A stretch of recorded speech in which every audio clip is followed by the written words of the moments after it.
Hi, this is Will Dieck with Black Belt Breakthroughs in our leadership interview series.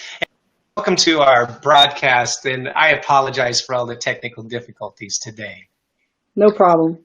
Okay, so let me get my stuff back open. I was almost going into the panic mode for a second. Let's see here.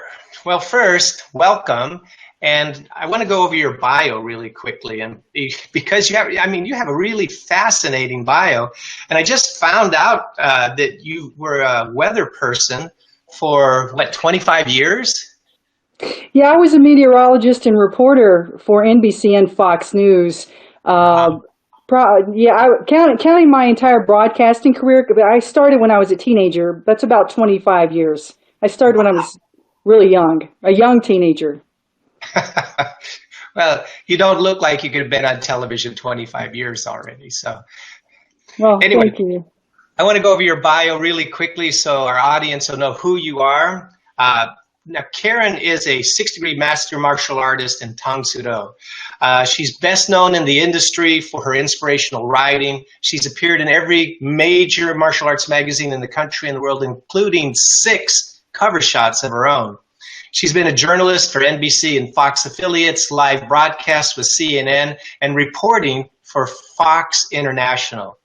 Her main claim to fame is her ability to turn everyday occurrences into a martial arts philosophy, which I'm really interested in. She's written 4 books, writes 2 karate columns a month for Martial Arts Success magazine and Taekwondo Times, and she's appeared in 2 major Hollywood productions, including Van Damme's Sudden Death and with Cynthia Rothrock in Sworn to Justice. In 2000, she joined the Salvation Army. She started the largest inner-city martial arts program in the world, and instructors volunteer their times with the Salvation Army, and the Salvation Army actually funds this. She started the Blood and Fire Federation, which is currently overseen in inner-city programs in the U.S., Africa, Canada, and in Eastern Europe. She's currently working with Cherokee Masters of Martial Arts to bring training to the reservations of Native American youth. Here's really interesting. She has her own day in Denver, Colorado. It's June 16th. So if you want to see Karen in Denver, probably a great time to see her would be on June 16th. That's her very own day in Denver, Colorado. Karen, thank you again so much for taking the time to be with us today.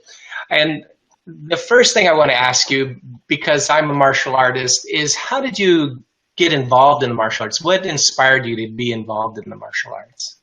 You know, I get that question a lot, Will, and I feel bad because it's such a deflated answer. I wanted to do it as a youngster, and I came from a situation that was less fortunate as far as money and things of that nature, and my family really couldn't afford to sign me up for even something like that. When I got my own job and became employable as a young lady, then the first thing I did was sign up for lessons. I was working for Fox News in Pittsburgh, and that was a long time ago, 27 years ago when I walked in that day, and I never looked back. Wow. I just kept going. So that's really all there is to it. You know, it's not like I don't have any of the really cool stories that are out there. People got bullied at the bus stop and all. I did that much. Right. But that's still a cool story. 27 years ago, is that what you said? And you said the key to success there, which is you just kept going. Yeah, just kept going. That's right. And I wasn't, you could ask my instructor. He's still out there. C.S. Kim, Joe Bruno out of the Tang Soo Do, C.S. Kim Tang Soo Do ITF Federation. They'll tell you I wasn't like an exceptional, technically, talented Bruce Lee type martial artist. Right. But you know what? I was very committed, and I never stopped, and I never looked back because I wanted to do it, and I absolutely loved it. And and here I am. Time flies. That's an amazing, amazing story, actually. Now, you're also an author. What got you? What pushed you toward becoming a writer? Because you expose a lot of yourself when you write. Yeah, I do, and I haven't always. I have a Facebook group now that has several thousand people on it, and I've become very raw with that and talking a lot about my experiences and overcoming things in life. But I was a journalist by trade, and I was a broadcast journalist, and as a reporter, I had to, writing is just every day. Right. And I from there I got an offer with a martial arts magazine that's not even in existence anymore. When I was a first degree black belt, it was called Inside Taekwondo, and it was part of CFW Enterprises. And John Corcoran was the editor, and he's like my mentor in writing. He's helped me so much. I owe a lot to him. He actually, I submitted something. He goes, it's very good. Why don't we see about giving you your own column? So. And that was well over 20 years ago too. Took 4 years to get my black belt. So, we're talking still a long time ago. And right, it kind of blossomed from there with the magazines, because it's kind of a small world with karate magazines. There's not many of us out there. And, I've contributed to every magazine you could probably think of. But I still have 2 columns every month. One for Martial Arts Success Magazine, which is Century Martial Arts, puts that out. And the other one is Taekwondo Times. And I've been with both of those long time. Taekwondo Times well over 20 years. And I still have a column in there called Woman of the Times. That's amazing. That's absolutely outstanding. Now, you also were in the movie business, in the entertainment business. So everybody always wants to ask some questions, but I'm always interested. What was something interesting or exciting that happened to you in that business? Well, let's see. The Van Damme movie was just stunt work. That was sudden death. And I didn't care for that. I'll probably never do it again. Yeah. It's a lot of work and very little glory. I mean, it's just like, they poured 3,000 gallons of water down the ramp at the Civic Arena and they told you to run. Don't worry. It's a lot of work. And the Cynthia Rothrock movie was, I had a feature role in that, but, it wasn't like, I played what I really did for a living, which was a TV news anchor. Okay. So that was fun. I always wanted to at least try to do things that I had an interest in. I'm always like that. I pursue things that I'm heavily interested in, and I enjoyed it. Honestly, I'm not about it really anymore. I got other things in mind, but I was younger, and it was fun, and I appreciate the opportunity. Sure. Well, I'm always interested because sometimes people have really fascinating stories, but just knowing that you had that opportunity is really exciting. Now, okay, well, I will tell you something fascinating. Okay, go ahead. I didn't know Cynthia Rothrock was also a Tung Soo practitioner, and my instructor was actually her instructor. She's Pennsylvania based. So she came out of the same Tung Soo camp that I did, and I still see her like every year now, sometimes more than once, and we still give each other, the Tung Soo sign. Right. we're diehard Tung Soo practitioners, and she came out of Scranton, and I came out of Pittsburgh at different times, but that was really cool to know that we came from the same camp. Sure, have that bonding. Right. Now, this is our leadership series, and it's obvious from your background that you've become a leader, especially in helping underserved youth in our community. And you have this it's called the Blood and Fire Federation. Is that right? That's correct. So what influenced you to start that? I think I heard a little bit about that. You said you came from a kind of underprivileged background yourself, but what got you to start this organization?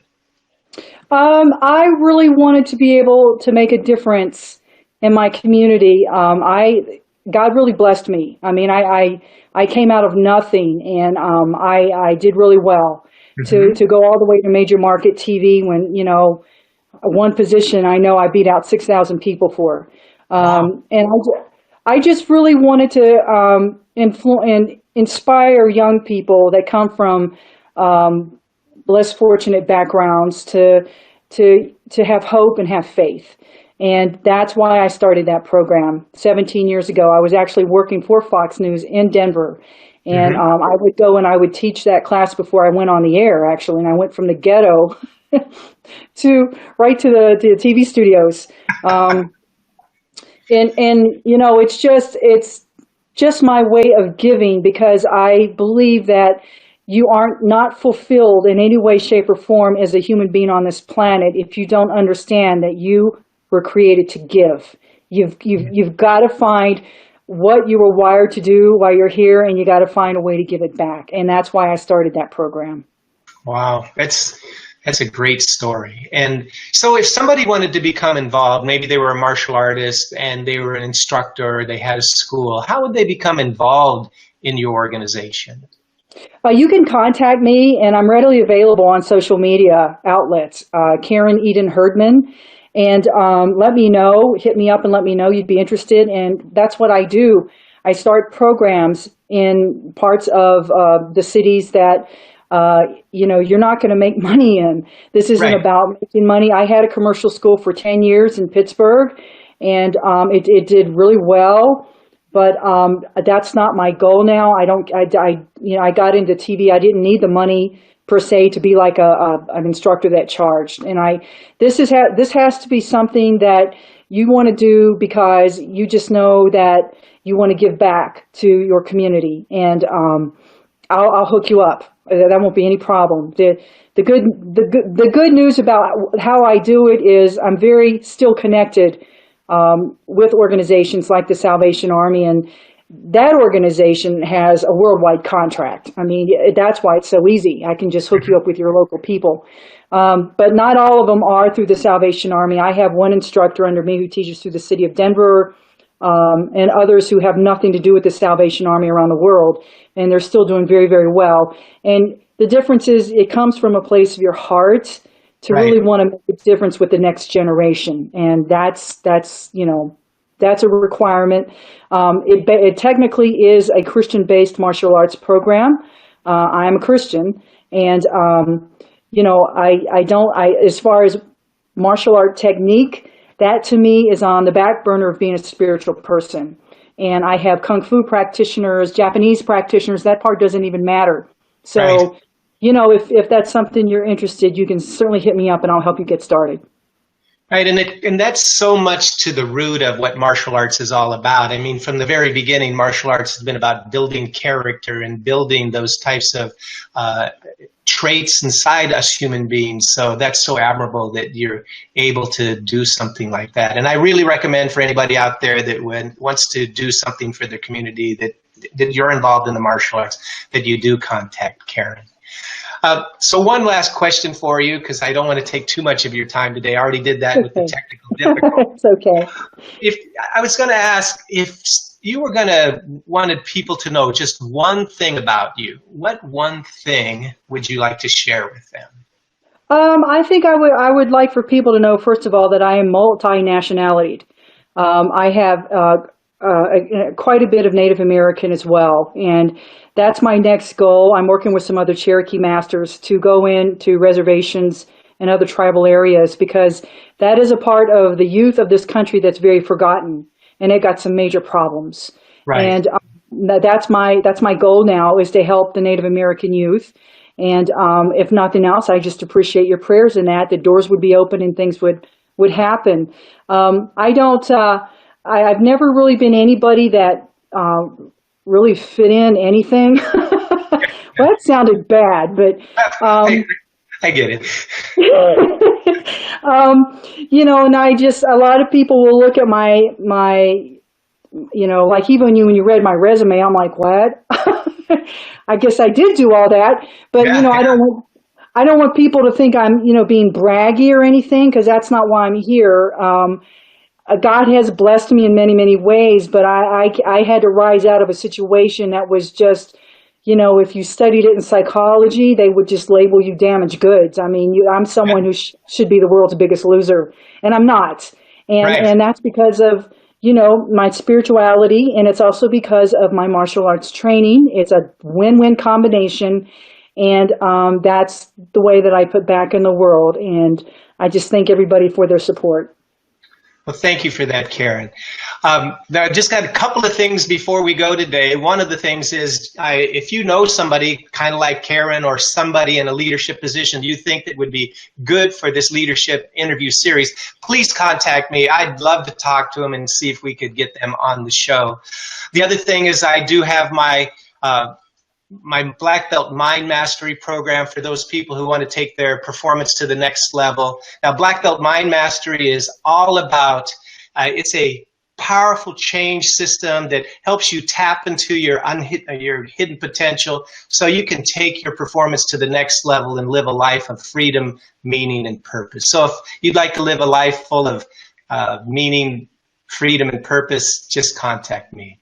Again, Karen, thank you so much for being part of this, and thank you for being so patient with the technology today. It was just so great. Absolutely. And, you know, the same thing with you. I have a group as well, Master Karen Eden, Master of Inspiration. And my goal is just to try to make a difference, you know, before I leave this big blue marble, like everybody else who's on a journey. So God bless you, and I appreciate it, Will. Thank you very much. Thank you again. It was just a pleasure meeting you and getting to talk to you today. All right, that's it for today.